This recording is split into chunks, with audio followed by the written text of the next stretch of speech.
नमस्कार साथियों, बहुत बहुत स्वागत है आप सभी का, आप सभी के अपने परिवार केडी लाइफ टीचिंग पर। मैं रजत शर्मा आप सभी का तहे दिल से स्वागत, अभिनंदन और अभिवादन करता हूं। तो कैसे हैं आप सभी लोग? आशा करता हूं बढ़िया, बेहतरीन, बहुत अच्छे, बहुत ही शानदार, बहुत ही जबरदस्त होंगे।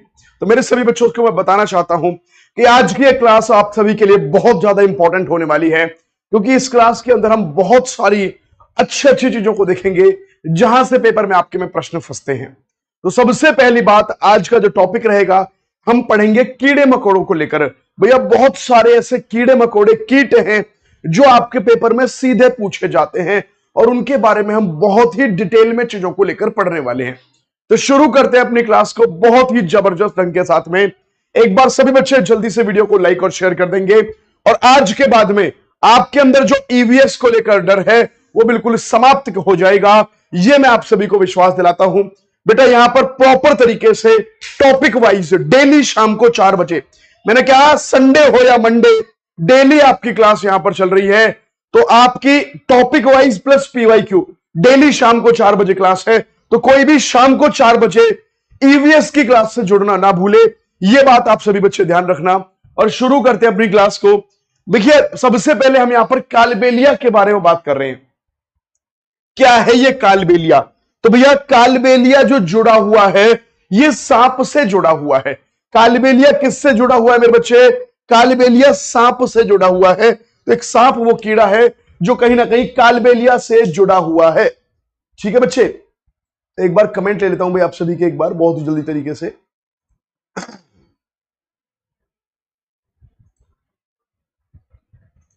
बिल्कुल शानदार तरीके से भी कमेंट ले लेते हैं आपके, बहुत ही बढ़िया। तो कालबेलिया यदि बात करी जाए मेरे बच्चे आप सभी से, तो कालबेलिया किससे जुड़ा हुआ है मेरे भाई? तो कालबेलिया जो है ना ये, तो कालबेलिया जो है ये सांप से जुड़ा हुआ है। किससे जुड़ा हुआ मेरे बच्चे? ये सांप से जुड़ा हुआ है कालबेलिया। सांपों के बारे में कल मैंने आपको बताया था मेरे भाई, सांप या स्नेक के बारे में मैंने कल आपको बताया था कि हमारी इस पृथ्वी पर या हमारे भारत के अंदर यदि बात करी जाए, यदि मैं भारत की बात करूंगा, पृथ्वी की नहीं भारत की यदि मैं बात करूंगा आपको, तो कल मैंने बताया था कि भारत में 4 जहरीले सांप पाए जाते हैं। ये तो आप सभी को बात बताई दी थी कल मैंने कि भारत के अंदर 4 जहरीले सांप पाए जाते हैं। कौन कौन से? सबसे पहला है नाग, जिसको कोबरा भी कहते हैं। दूसरा है करैत, कॉमन करैत जो होता है। तीसरा है दुबोइया, और चौथा है मेरे बच्चे अफाई। ये 4 जो है ये जहरीले सांप हैं जो भारत के अंदर पाए जाते हैं। और इसके बावजूद एक और बात सुनिए, है ना, यदि किसी भी व्यक्ति को सांप काट लेता है, यदि किसी भी व्यक्ति को सांप काट लेता है, तो उससे जो दवाई लगाई जाती है, उसके लिए जो दवाई लगाई जाती है, तो ये भी पॉइंट लिख लिए भैया, ये पॉइंट लिखिए। सांप काटने की दवा जो दी जाती है भैया, वो किससे बनती है? भी सांप के जहर से बनती है। सांप के जहर से वो दवाई भी बनाई जाती है। सांप के काटने की जो दवाई है वो सांप के जहर से ही बनाई जाती है। ये पॉइंट भी इंपॉर्टेंट है। और मेरे बच्चे सांप के जहर की दवाई मिलती कहां पर है?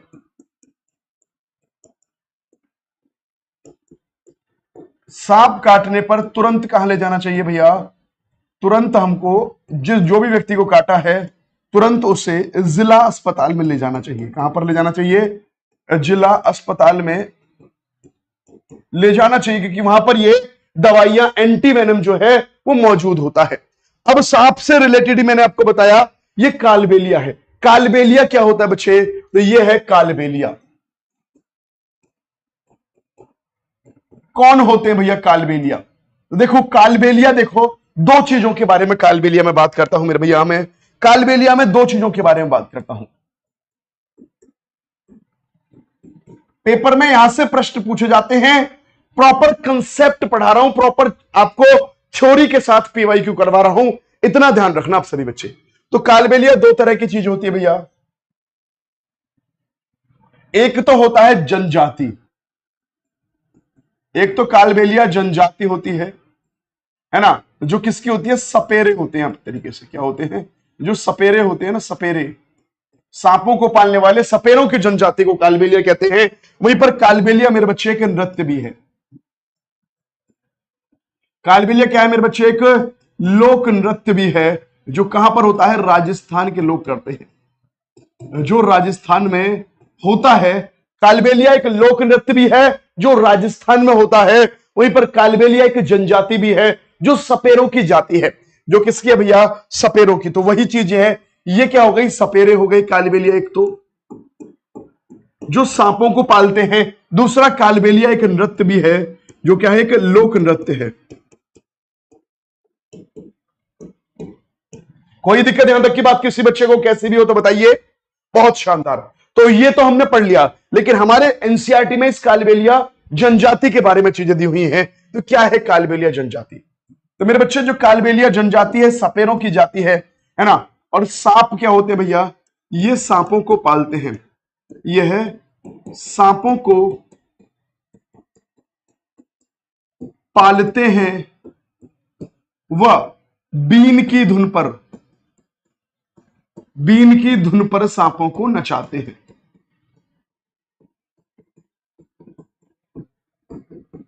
बीन की धुन पर सांपों को नचाते हैं, ये काम करते हैं कालबेलिया जनजाति के लोग। ये सांपों को पकड़ते हैं, इनको अपने पास रखते हैं और बीन की धुन पर सांपों को नचाने का काम भी करते हैं, है ना। आपने देखे होंगे, आपके टाइम पर आते होंगे बहुत सारे सपेरे।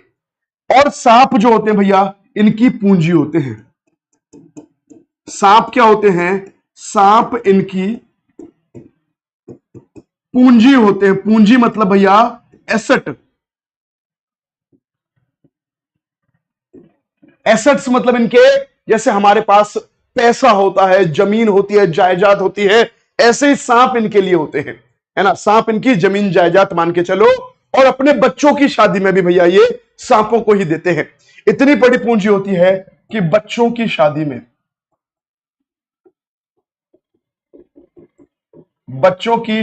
में सांप देते हैं, सांपों को देते हैं। ये बच्चों की शादियों में सांपों को ही क्या देते हैं, विवाह में गिफ्ट आदि के रूप में देते हैं। और मरने के बाद, जैसे आपके दादा परदादा क्या छोड़ गए आपके लिए, जमीन छोड़ गए, गहने छोड़ गए, ये लोग इस सांपों को छोड़ जाते हैं। ये सारी बातें इनके साथ होती हैं। क्लियर है भी सभी को? ये सपेरों की जनजाति कालबेलिया होती है। अब देखो, मैंने क्या कहा कि ये बीन की धुन पर सांपों को नचाते हैं। तो भैया, जो बीन की धुन पर सांपों को नचाते हैं, तो इनकी एक बीन पार्टी होती है।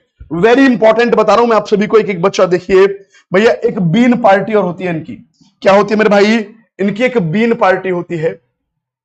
देखिए, एक इनकी बीन पार्टी होती है। क्या होती है मेरे बच्चे, बीन पार्टी,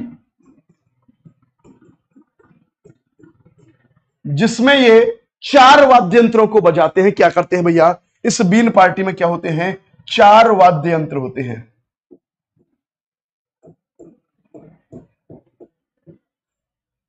इस बीन पार्टी में 4 वाद्य यंत्र होते हैं। कौन कौन से वाद्य यंत्र होते हैं? एक सबसे पहली होती है भैया बीन, एक होती है दूसरे नंबर पर तुम्बा, तीसरी होती है भैया खंजरी, और चौथा होता है भैया ढोल। ये 4 वाद्य यंत्र इनकी आपको बीन पार्टी में देखने के लिए मिलेंगे।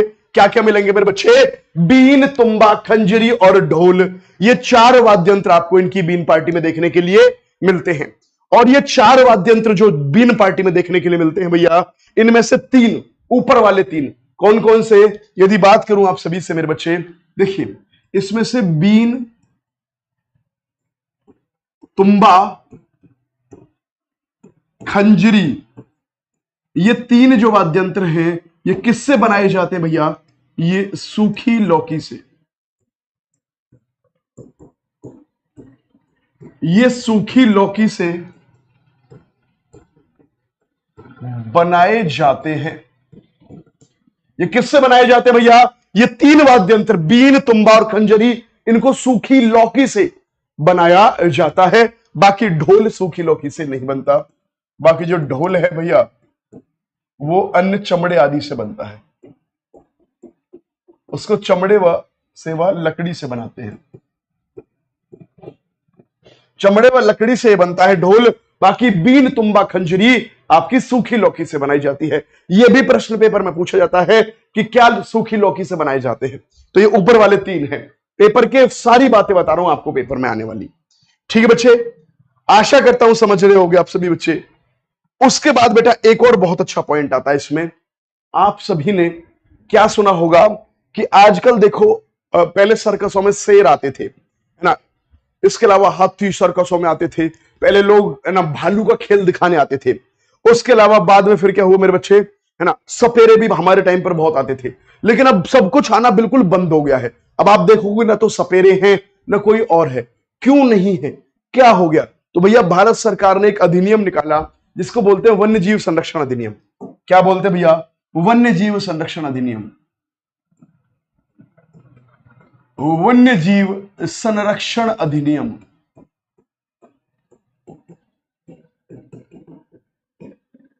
और ये कब आया मेरे बच्चे? 1972, 1972 में आया। वाइल्ड लाइफ प्रोटेक्शन एक्ट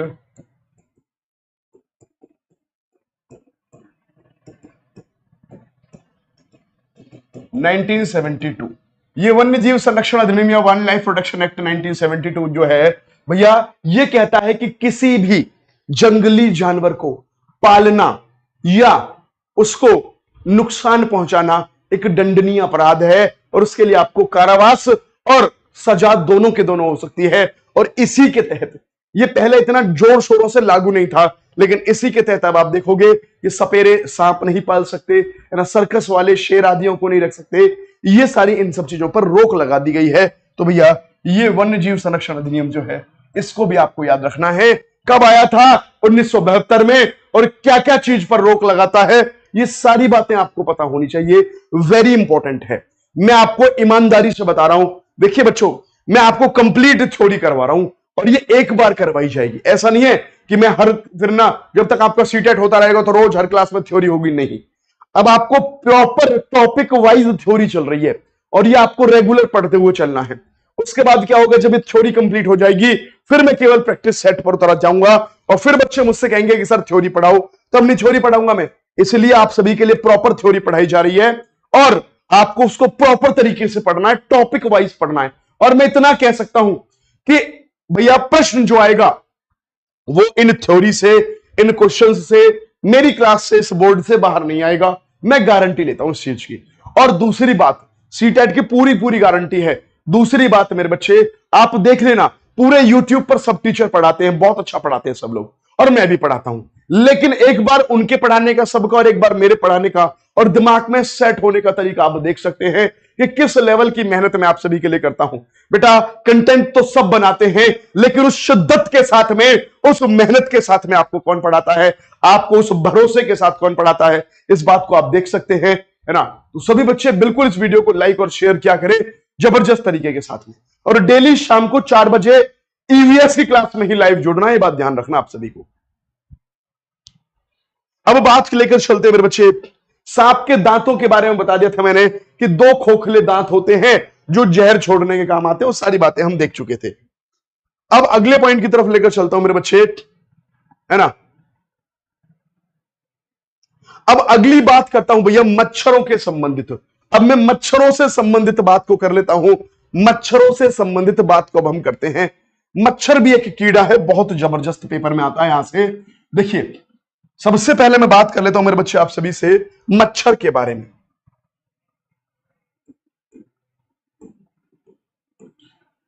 मच्छर, आपने कभी देखा है कि आप कहीं भी बैठे हो, मच्छर आपको ढूंढ लेता है?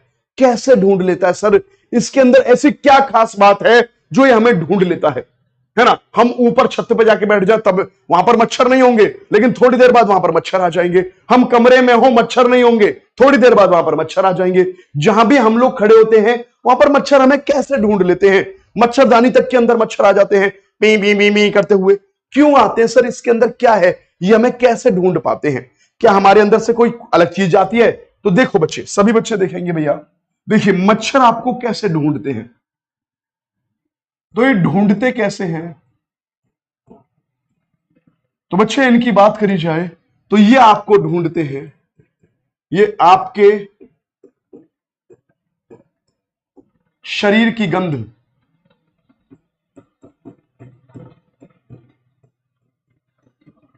गंध या जिसको बोलते हैं स्मेल, और उसमें भी खासकर तलवों की गंध या स्मेल से, खासकर जो आपके तलवे होते हैं उसके गंध या स्मेल से ये आपको ढूंढते हैं। मच्छरों में एक खास बात होती है कि आपके शरीर की स्मेल से आपको ढूंढ लेते हैं। दूसरा है ना, इसके अलावा भैया ये शरीर की गर्मी से भी, ये शरीर की गर्मी से भी आपको ढूंढते हैं।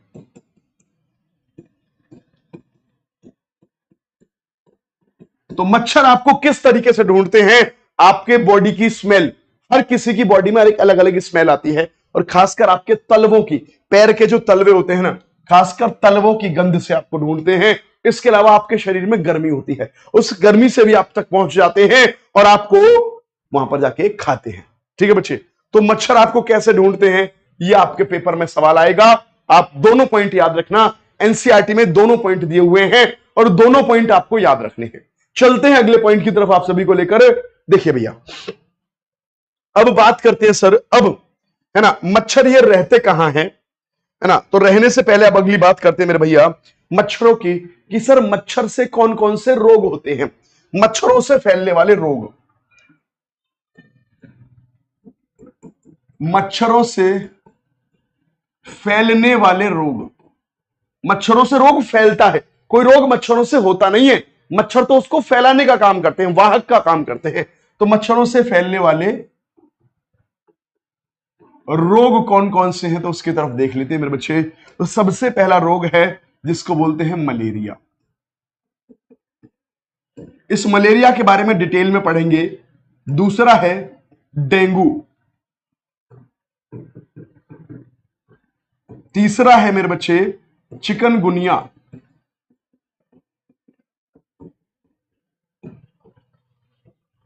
और चौथा है मेरे बच्चे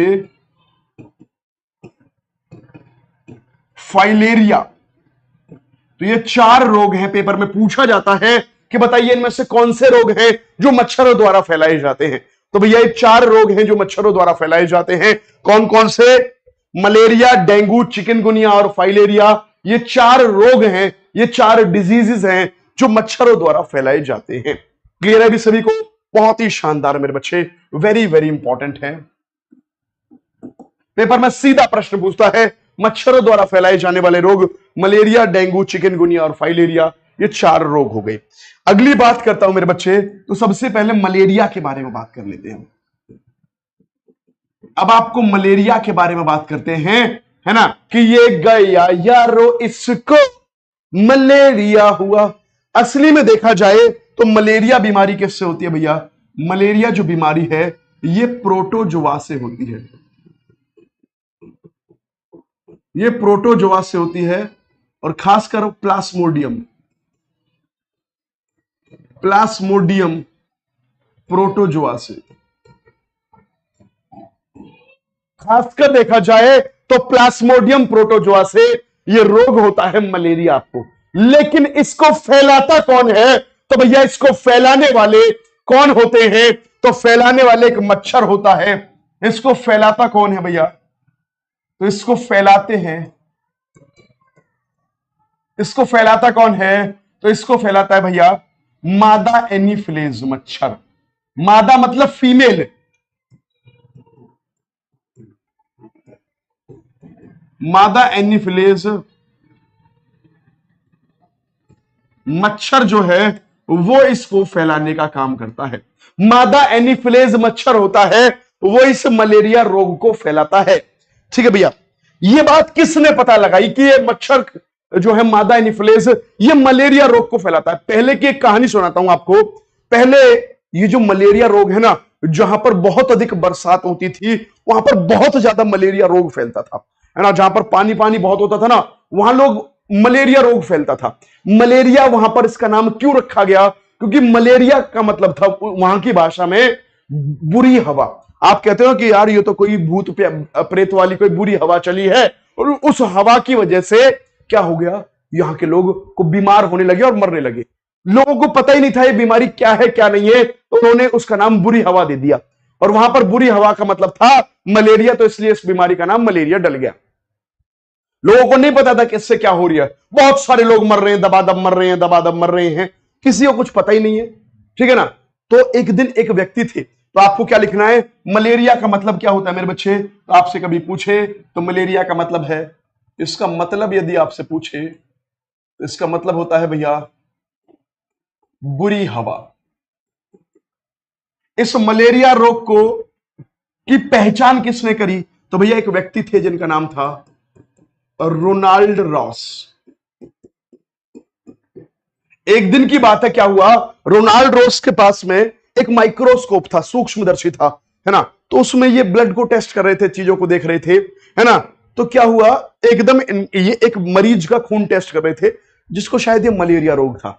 तो क्या हुआ, उसके खून में इन्होंने देखा कि उसके खून में ऐसे जब टेस्ट कर रहे थे स्लाइड पर रख के ये, तो उन्होंने देखा कि इसके इस खून के अंदर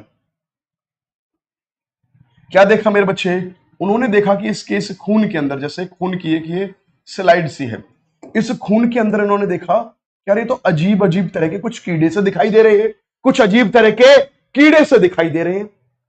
कोई बात नहीं, उन्होंने देखोगा, उनको उसी टाइम पर एक मच्छर काटने लगा, उनको उसी टाइम पर एक मच्छर सा काटने लगा, बार बार परेशान करने लगा। उन्होंने उसको भी पकड़ा, मारा, और उसकी भी एक स्लाइड सी बनाई, उन्होंने उसकी भी मेरे बच्चे एक स्लाइड सी बनाई। और जब उस मच्छर की स्लाइड ये बनाने लगे तो उन्होंने क्या देखा, अचंभा हो गया उनको। उन्होंने देखा यार कि इस मच्छर की स्लाइड पर भी यही कीटाणु है। उनका एकदम दिमाग बहुत चक्का हुआ, एकदम दिमाग उनका फिर गया कि ये क्या, इस मच्छर के खून के अंदर मैंने चेक किया, उसके अंदर भी ये कीटाणु से दिखाई दे रहे हैं, और जिस व्यक्ति को ये रोग है उसके अंदर भी यही कीटाणु है। उन्होंने तुरंत एक जो नॉर्मल व्यक्ति था उसकी स्लाइड चेक करी, उसके अंदर एक कीटाणु नहीं थे। उन्होंने फिर एक दूसरे है ना मरीज को देखा, उसके अंदर फिर से एक कीटाणु निकले। उन्होंने फिर सेम उसी तरह के एक और मच्छर को पकड़ा, उसको दोबारा से चेक किया, उसके अंदर भी यही कीटाणु थे। तो उनका दिमाग चकराया, गोल गोल घूमा, और उनको एकदम आइडिया आया कि ये तो इसका मतलब रोग कौन फैला रहा है, ये मच्छर ही फैला रहा है, जिसके भूरे भूरे पंख हैं, ये मच्छर ही है ना। वो मच्छर कैसा था, भूरे पंख वाला था। तो उन्होंने कहा कि ये मच्छर ही इस रोग को इसका मतलब फैलाता है। तो उन्होंने ही ये खोज करी, रोनाल्ड रोस ने ही ये खोज करी, इन्होंने खोज करी कि मलेरिया जो है, मलेरिया रोग कौन फैलाता है, मादा एनीफिलेज मच्छर द्वारा फैलता है।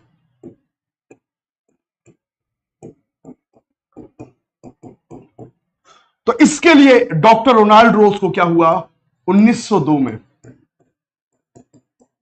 नोबेल पुरस्कार दिया गया, नोबेल पुरस्कार दिया गया। इसी के लिए, इस खोज को करने के लिए डॉक्टर रोनाल्ड रोस को है ना क्या किया गया, 1902 में नोबेल पुरस्कार से सम्मानित किया गया। क्लियर हुई बात को आप सभी के लिए या नहीं, सभी बच्चे बताइए आप मुझे, क्लियर हो गया भैया, वेरी गुड। एक बार सभी बच्चे वीडियो को लाइक और शेयर जरूर कर देंगे, बच्चे वीडियो को लाइक और शेयर कर देंगे। चलिए भैया अगले पॉइंट की तरफ लेकर चलते हैं। भैया देखिए इस मलेरिया रोग की दवाई क्या है, तो भैया इसकी दवाई यदि बात करूं आप सभी से, तो इसकी दवाई है सिनकोना पेड़ की छाल। एक पेड़ होता है जिसका नाम है सिनकोना पेड़, उस पेड़ की जो छाल होती है उससे इसकी दवाई बनाई जाती है। किसकी, मलेरिया रोग की, उस सिनकोना पेड़ की छाल से दवाइयां बनाई जाती हैं। कोई भी दिक्कत यहां तक किसी बच्चे को हो तो बताइए। ये सारी की सारी बात रही, स्क्रीनशॉट ले लीजिए आप सभी बच्चे, ये सारी की सारी चीजें आपके लिए इंपॉर्टेंट है, स्क्रीनशॉट हो जाना चाहिए। चलते हैं अगले पॉइंट की तरफ आपको लेकर, ठीक है ना भैया। चले भैया स्क्रीनशॉट हो गया आप सभी का, अगले पॉइंट की तरफ लेकर चलते भैया। अगला तो ये सारी की सारी बातें मच्छर की हैं, है ना। ये सारी की सारी बातें किसकी हो गई मेरे बच्चे, मच्छर के बारे में हो गई। तो मच्छर कुल मिलाकर आपकी गंध से आपको पहचानने का काम करता है। इसके बाद भैया एक और आपको चीज पढ़नी है चींटियों के बारे में। देखिए चींटियों के बारे में एक खास बात है, कल भी मैंने चींटियों के बारे में आपको बताया था कि चींटी क्या है, सामाजिक प्राणी है और राजा रानी है ना, सिपाही आदि इस तरह से रहती हैं ये पूरे अपने महल वहल बनाकर। लेकिन चींटियों के अंदर एक खास बात और है, आपने देखा होगा चींटी हमेशा लाइन बनाकर चलती है। सर ये लाइन बनाकर कैसे चल पाती है, ये बात हमें समझ नहीं आती। हम बड़े टेंशन में हैं कि यार ये लाइन से ही कैसे चलती है। और आप देखो एक चींटी दूसरी चींटी को ढूंढ लेती है, कहीं पर चीनी का दाना पड़ा हो तो आप थोड़ी देर बाद देखोगे बहुत सारी चींटियां लाइन लगा के वहां पर आती रहेंगी और हमेशा ये लाइन में चलती है सीधी। सर ये कैसे होता है, इसके पीछे का कारण क्या है? इसके पीछे का एक बड़ा कारण है जो आपके पेपर के लिए बड़ा इंपॉर्टेंट है, पूछा भी जाता है। चींटियों के अंदर क्या खास बात होती है, देखो भाई, जैसे मान लीजिए एक चींटी चल रही है, ये एक चींटी है, ये इधर की तरफ चल रही है, तो भैया ये मान के चलना जब ये चींटी चली ना तो अपने पीछे इसने एक गंध छोड़ दी, है ना। अगली चींटी जो आ रही है पीछे से वो इस गंध को सूंघेगी और भैया वो भी क्या करेगी, वो भी अपनी एक गंध को छोड़ देगी। फिर इसके पीछे जो चींटी आएगी बेटा वो इस गंध को सूंघ के इसके पीछे चलेगी और ये भी अपने पीछे फिर क्या करेगी, एक गंध छोड़ देगी। फिर अगली चींटी आएगी भैया वो इस गंध को सूंघेगी और वो फिर अपनी गंध को छोड़ देगी। तो क्या है, चींटियां एक दूसरे को सूंघ कर पहचान लेती हैं। ये चींटियों के अंदर खास बात है कि ये अपनी गंध को छोड़ती हुई चलती है, कि स्मेल छोड़ती हुई चलती है, जिससे दूसरी चींटी उसको सूंघकर उसके पास तक आ सके। तो क्या होता है भैया, चींटी अपने पीछे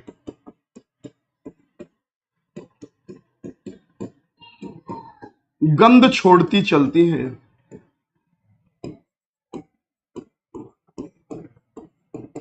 जिससे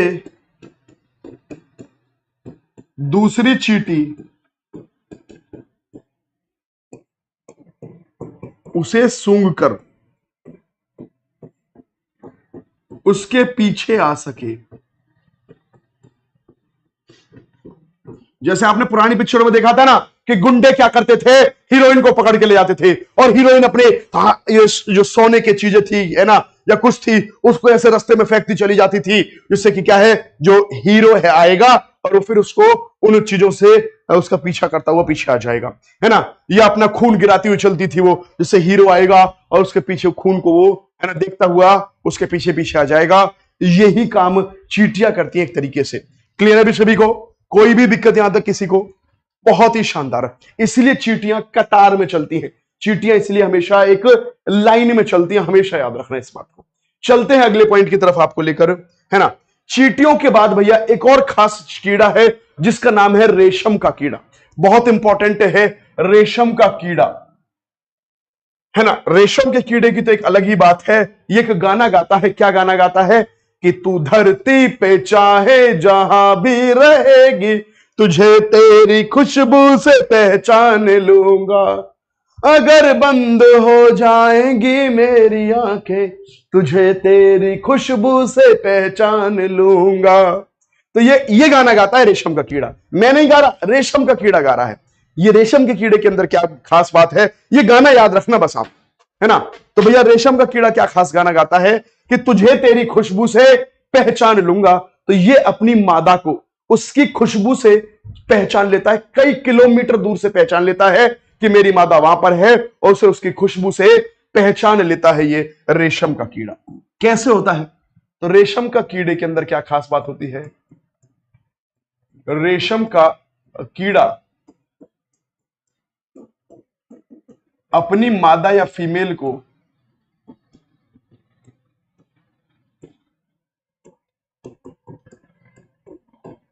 उसकी गंध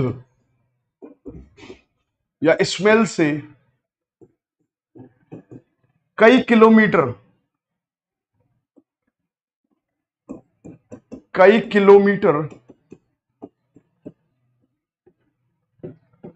दूर से पहचान लेता है। तो ये प्रश्न आया था कि सर ये कैसे पहचान पाता है, कोई केमिकल रिलीज करती है मादा या क्या है? जी हां, तो मादा इसके लिए क्या होती है, इसके क्यों ऐसा होता है, क्योंकि जो मादा है रेशम के कीड़े की, रेशम कीट जो होता है, इसकी जो मादा है ये केमिकल छोड़ती है। क्या? ये फेरोमेन नाम का एक केमिकल छोड़ती है। फेरोमेन नाम का नामक है ना केमिकल छोड़ती है।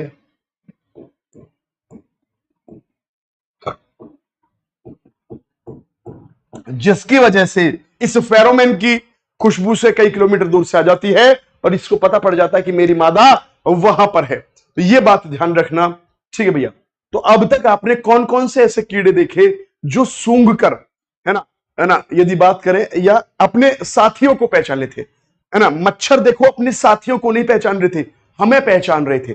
लेकिन कौन कौन से ऐसे कीड़े हैं जो सूंघ कर या किसी भी खास चीज से अपने साथियों को ढूंढ लेते हैं? तो वो कौन से जानवर हैं?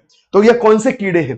तो भैया 3 कीड़े हैं जो सूंघ कर, ऐसे तो सूंघने की शक्ति कुत्ते में होती है, वो अपना इलाका मलमूत्र से करता है, लेकिन अपने साथियों को सूंघ कर नहीं पहचानता वो, है ना। ऐसे यदि बात करूं आप सभी से, टाइगर बाघ भी मलमूत्र छोड़ता है अपने इलाके की पहचान के लिए।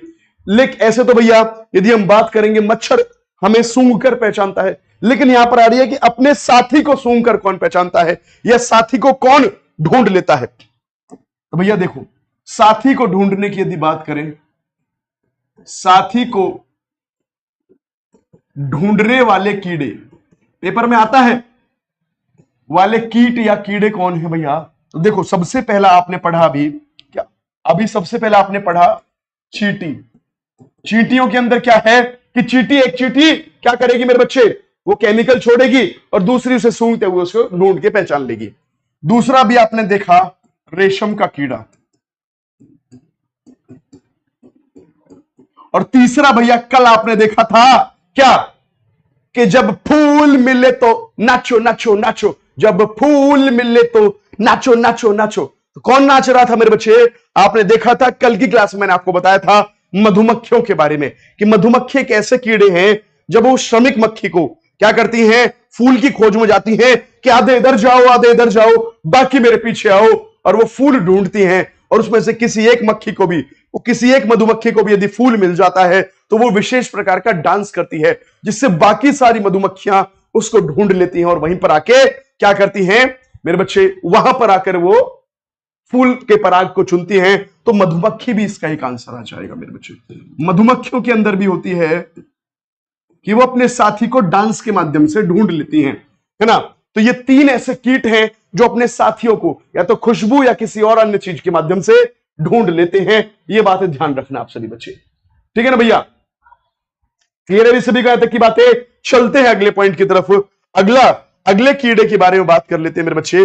अगले कीड़े के बारे में बात करते हैं, बड़ी इंपॉर्टेंट बातें हैं कीड़ों के बारे में, है ना।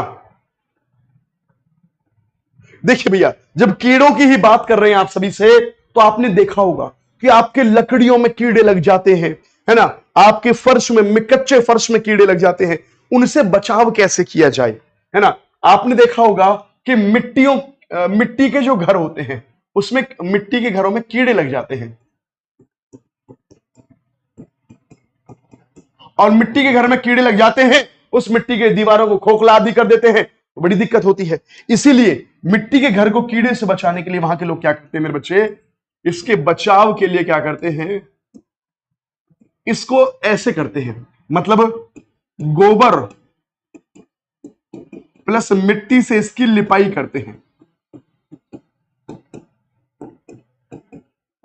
गोबर प्लस मिट्टी से इसकी लिपाई की जाती है, जिससे कि इस मिट्टी के घर में कीड़े ना लगे और इस मिट्टी के घर को बचाया जा सके। तो सादा लिपाई नहीं करते, इसमें गोबर मिलाया जाता है। गोबर क्यों मिलाया जाता है? गोबर मिलाने का एक बड़ा कारण है, जिससे कि उस घर के अंदर कीड़े ना लगे। कीड़े से बचाने के लिए हम उसमें गोबर का इस्तेमाल करते हैं, मिट्टी के साथ साथ। दूसरा सर, यदि देखिए आपको पता है कि लकड़ी में बहुत सारे कीड़े लग जाते हैं। यदि कोई नॉर्मल लकड़ी है, शीशम की लकड़ी है ना, आपके पास साल की लकड़ी है, फर्नीचर बनवाया आपने बहुत अच्छा, उसमें दीमक जैसा कीड़ा लग गया। अब क्या करोगे यार? अब उसको कैसे बचाओगे? तो आपको पता होना चाहिए, कुछ लकड़ी ऐसी होती हैं, है ना, कुछ लकड़ी ऐसी होती हैं जैसे आपकी नीम, कीकर। इसके अलावा यदि बात करूं मेरे बच्चे आप सभी से, है ना, नीम होती है, कीकर होती है, खेजड़ी होती है, ये कुछ ऐसी लकड़ी होती है, इनमें कीड़ा नहीं लगता है। इन लकड़ियों में कीड़ा नहीं लगता है। तो क्या करते हैं, जो भी फर्नीचर आदि हम बनाते हैं, जो भी फर्नीचर आदि बनाते हैं, तो क्या करते हैं, फर्नीचर जो बनाते हैं, फर्नीचर के अंदर हम क्या करते हैं, है ना, नीम या कीकर की लकड़ी का, नीम या कीकर की लकड़ी का एक पतला सा फ्रेम बनाते हैं, बहुत पतला सा फ्रेम, और उस फ्रेम को उस फर्नीचर के ऊपर चिपका देते हैं। पतला सा फ्रेम फर्नीचर के ऊपर चिपका देते हैं। अब क्या होगा भैया, फर्नीचर में कीड़ा लगेगा तो सबसे पहले ऊपर की लकड़ी में तो लगेगा, और ऊपर की लकड़ी कौन सी है, नीम या कीकर की। अब क्या होगा, ऊपर की लकड़ी में जब कीड़ा घुस ही नहीं पाएगा तो पूरा फर्नीचर सुरक्षित बचा रहेगा।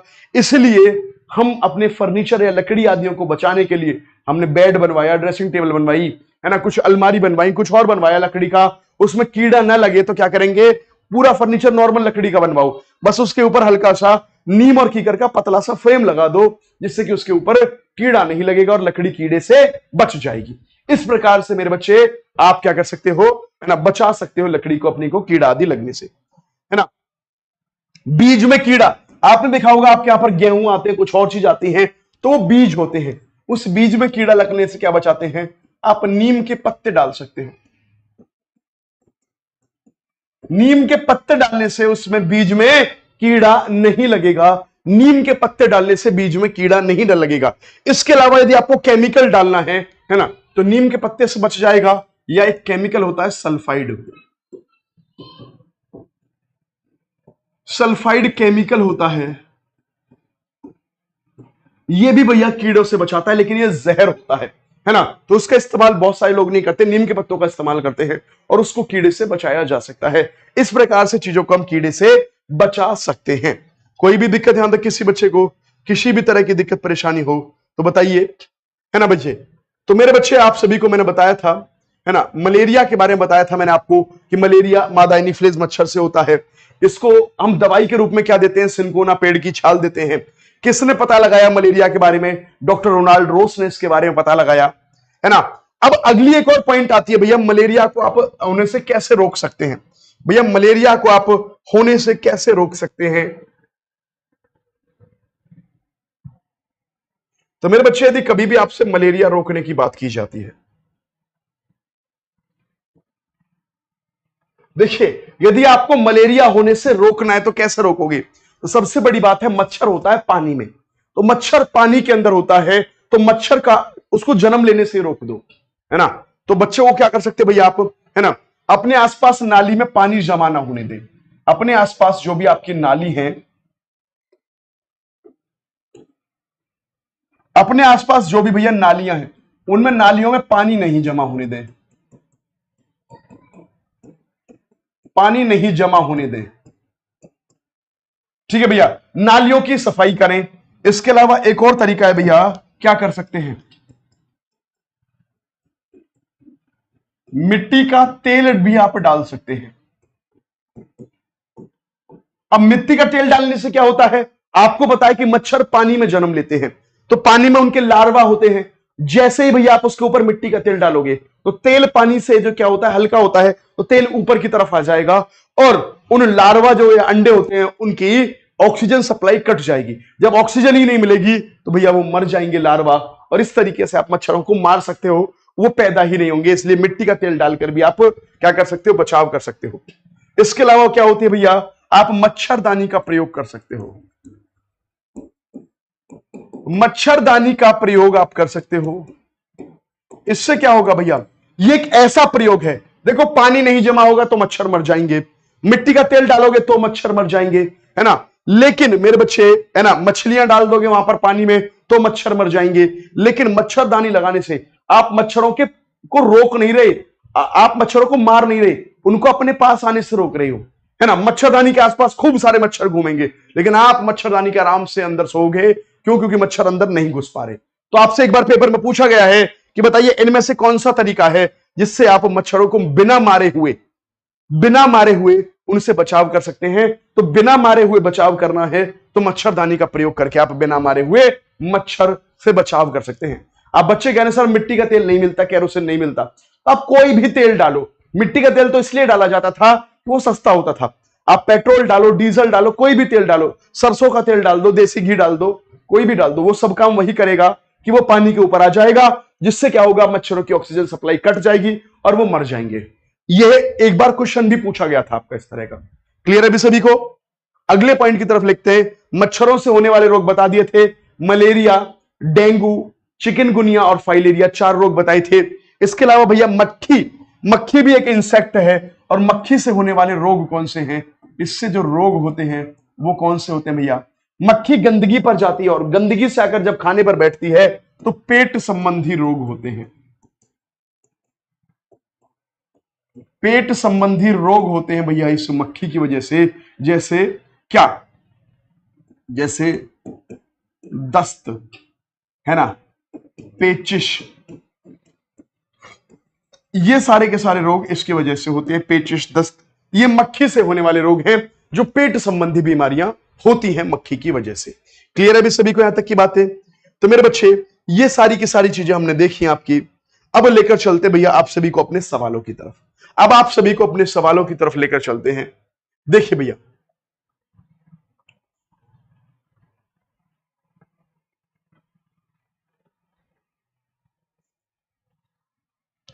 बहुत अच्छा सवाल, पहला सवाल आज का क्या कहता है? देखिए भैया, बहुत अच्छा सवाल है, जल्दी से मुझे आप सभी से इसका आंसर चाहिए। क्या है? रेशम का कीट अपनी मादा को उसकी गंध से कई किलोमीटर दूर से पहचान लेता है। क्या यह कथन सही है या नहीं है? बताइए क्या बात है। दूसरा इसका कारण है। कारण क्या है? कुछ मादा कीट फेरोमेन छोड़ते हैं जिससे गंध को नर कीट बहुत दूर से पहचान लेते हैं। क्या इसका करेक्ट आंसर आएगा? मुझे आप सभी से इसको लेना है। बिल्कुल, पेट संबंधी रोग, हैजा भी पेट संबंधी है। हैजा, दस्त, पेचिश, ये सभी के सभी पेट संबंधी रोग मक्खियों से होते हैं। अब इसका आंसर दीजिए आप सभी बच्चे, क्या इसका करेक्ट आंसर आ जाएगा? जल्दी से मुझे आप सभी से आंसर चाहिए इसका। जल्दी बताइए भाई सभी बच्चे, क्या आंसर हो जाएगा इसका? बिल्कुल बेहतरीन तरीके से सभी बच्चे आंसर दे रहे हैं। देखिए, यह होता है पढ़ाई होने के बाद क्वेश्चनों को कर पाना। मेरे बच्चे, मैं गारंटी लेता हूं कि आप सभी प्रश्नों को कर पाओगे। जो टॉपिक आपको पढ़ा दूंगा उसके क्वेश्चन ऐसा कोई नहीं होगा जो आप ना कर पाए। मैं गारंटी लेता हूं इस बात को। क्लियर है भी सभी को? तो क्या है, ये तो सही है और ये भी सही है, और मैंने बताया था फेरोमोन छोड़ते हैं इसलिए पहचान लेती है, तो इसका कारण भी सही है। तो क्या है, ए और आर दोनों के दोनों सही हैं, और आर जो है एक ही सही व्याख्या करता है। ऑप्शन नंबर 3 एकदम करेक्ट आंसर है, प्रीवियस ईयर में पूछा हुआ सवाल है। चलते हैं अगले सवाल की तरफ आपको लेकर। अगला सवाल क्या कहता है? देखिए भाई,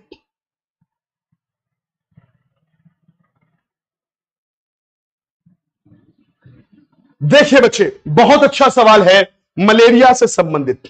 डॉक्टर मरीज में मलेरिया की पहचान के लिए खून की जांच करवाने की बात करता है। तो खून की जांच से क्या पता पड़ता है? तो बेटा, मैंने अभी आपको बताया भी था। मैंने आपको क्या करा था? मैंने आपको खून की जांच वाली चीजें दिखाई थी कि खून की जांच में हम क्या और कैसे करते हैं। ठीक है बच्चे, मैंने आपको सारी बातें बताई थी खून की जांच को लेकर। कहां गया यार वो? देखिए बच्चे, मैंने आपको जो खून की जांच बताई थी, मैंने दिखाया था कि खून की जांच में क्या होता है कि ये कीटाणु आपको देखने के लिए मिलते हैं। जो मलेरिया के कीटाणु है प्लाज्मोडियम के, वो देखने के लिए मिलते हैं। यदि वो कीटाणु दिखाई दे गई, इसका मतलब मलेरिया है, अन्यथा नहीं है। तो क्वेश्चन क्या आ जाएगा? क्वेश्चन कह रहा है कि मलेरिया की पहचान के लिए डॉक्टर खून की जांच करवाते हैं। तो खून की जांच में क्या पता पड़ता है कि मलेरिया है या नहीं? उसमें मादा मच्छर के अंडे दिखाई देते हैं क्या, या उसमें उपस्थित जीवाणुओं का पता लगता है, या रक्त में हीमोग्लोबिन पता चलता है, या उसमें उपस्थित आयरन पता चलता है? क्या पता चलता है? किससे डॉक्टर को पता लगता है कि इस व्यक्ति के अंदर मलेरिया रोग है, इसको मलेरिया की अब दवाई देनी चाहिए, सिनकोना पेड़ की छाल या उससे बनी हुई कुनेन की दवाई? क्या बताइए, कैसे पहचानता है? तो बिल्कुल अभी मैंने दिखाया आपको, आप सभी को दिखाया कि डॉक्टर जो भी चेक करता है ब्लड को, वो क्या करता है, उसमें देखता है कि इस ब्लड में ये मलेरिया के कीटाणु तो नहीं है। यदि मलेरिया के कीटाणु है तो उससे बताता है। तो आंसर क्या आ जाएगा भैया? उसमें उपस्थित जीवाणुओं का पता लगाता है। अब देखो क्वेश्चन इसने खूब घुमाया, लेकिन मैंने आपको एक एक चीज पढ़ाई और वहीं से सवाल आया। तो इस तरीके से आपको मजबूती मिलेगी इस क्लास को करने के बाद में। तो मैं गारंटी लेता हूं सारे के सारे थ्योरी और उससे प्रश्न जो भी हैं पेपर में बहुत हेल्प करने वाले हैं आपकी। अगला सवाल लेकर चलते मेरे बच्चे। अगला सवाल क्या है देखो भाई, तो जल्दी से अगला सवाल बताएंगे भैया। निम्नलिखित में से मच्छर द्वारा होने वाले दो रोग बताइए कौन से हैं जो मच्छरों द्वारा फैलते हैं। कौन कौन से वो दो रोग हैं? मलेरिया और टाइफाइड। टाइफाइड होता है मच्छरों से? नहीं। चिकनगुनिया और डेंगू। हैजा और टाइफाइड, डेंगू और हैजा। कौन सा इसका करेक्ट आंसर आएगा? मुझे आप सभी से इसका आंसर चाहिए।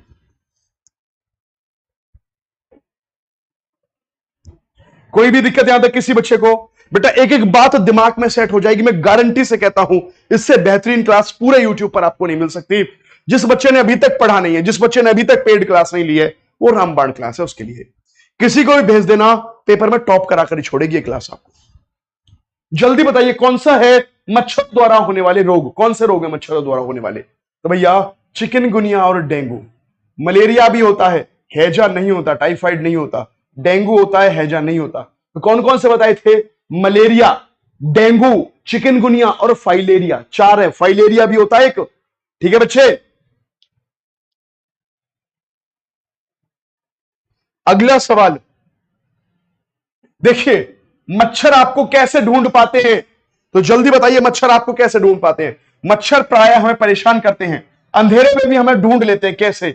हमारे सांसों की कंपन से, सांसों द्वारा छोड़ी गई वायु की गर्मी से, सांसों द्वारा छोड़ी गई वायु की गंध से, या पैरों के तलवे की गंध और हमारे शरीर की गर्मी से।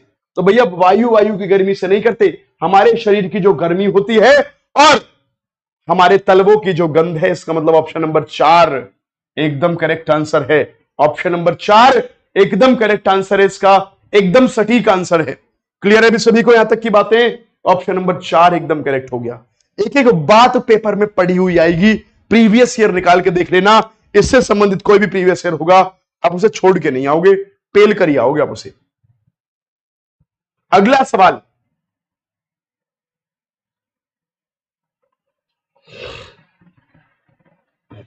देखिए भाई,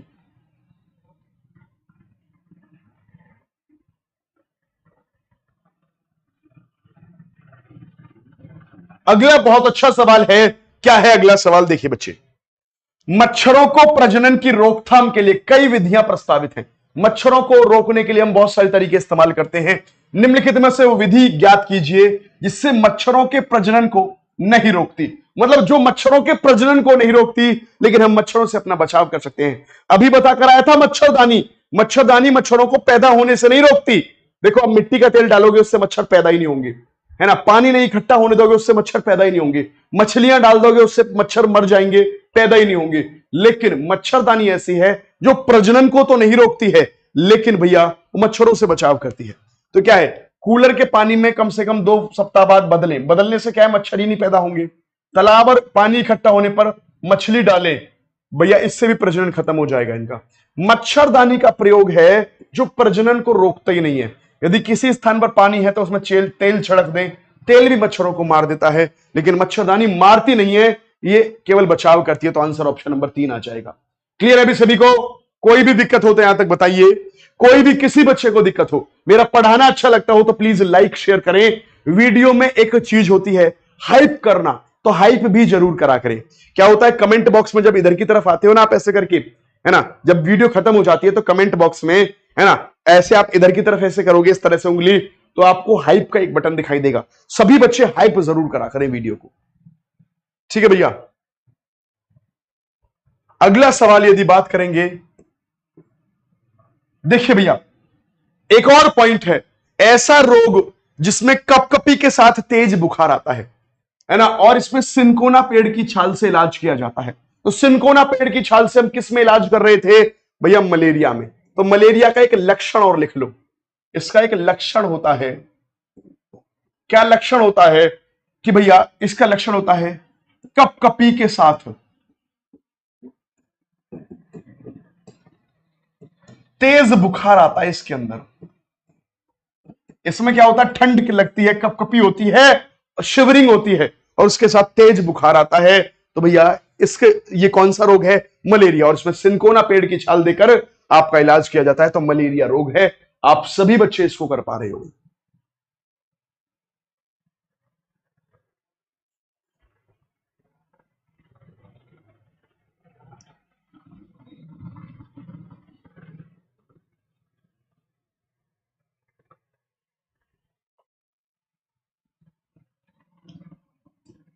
जल्दी से बताइए सांपों के बारे में। हमारे देश में केवल 4 प्रकार के जहरीले सांप हैं, बिल्कुल। नाग, करैत, दुबोइया और अफाई, 4। कोबरा एक जहरीली किस्म है, बिल्कुल सही बात है। जहरीले सांपों के 4 खोखले दांत होते हैं? नहीं, 2 खोखले दांत होते हैं जो आपके जहर छोड़ने के काम आते हैं। गलत है। सर्पदंश की दवा सांप के जहर से बनाई जाती है, बिल्कुल सही बात है। सर्पदंश मतलब यदि किसी को सांप काट जाए तो उसकी दवाई सांप के जहर से ही बनाई जाती है। तो ऑप्शन नंबर एबीडी हो जाएगा। एबीडी कहां पर है? ऑप्शन नंबर 1 में एबीडी इसका एकदम करेक्ट आंसर है। एबीडी एकदम इसका करेक्ट आंसर है। ठीक है बच्चे।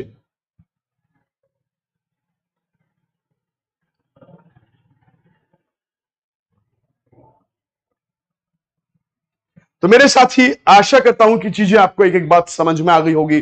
तो क्लास कैसी लगी सभी साथी जरूर बताएंगे। कीड़ों के बारे में, जो भी इंसेक्ट है उनसे संबंधित सभी के सभी पॉइंट्स हमने पूरे किए, बहुत अच्छी तरीके से किए, क्वेश्चन भी किए और टॉपिक भी पूरा पूरा पढ़ा। आशा करता हूं क्लास अच्छी लगी होगी। बहुत बहुत धन्यवाद। Thank you very much. Tata bye bye, जय हिंद, नमस्कार। आपको क्लास अच्छी लगी तो सभी साथी जरूर बताएं मुझे कि हां सर, हमें आपकी क्लास बहुत अच्छी लगी। ठीक है भैया, सभी साथी इस बात को जरूर बताने का कष्ट करेंगे भाई। कोई दिक्कत? इसके अलावा मेरे बच्चे, आप सभी बच्चे एक नंबर नोट कर लीजिए, है ना। जो हम आपको 83 वाला नंबर देते थे वो अब थोड़ा बंद हो गया है, तो एक सभी बच्चे नया नंबर नोट कीजिए, 892010, है ना। 8920102816। अब भैया ये नया नंबर है 8920102816। यदि किसी भी बच्चे को हमारे साथ free of cost WhatsApp group से जुड़ना है, किसी भी बच्चे को free of cost WhatsApp group से जुड़ना है, सभी बच्चे इस नंबर पर व्हाट्सएप मैसेज करें और free of cost WhatsApp group से जुड़ जाएं।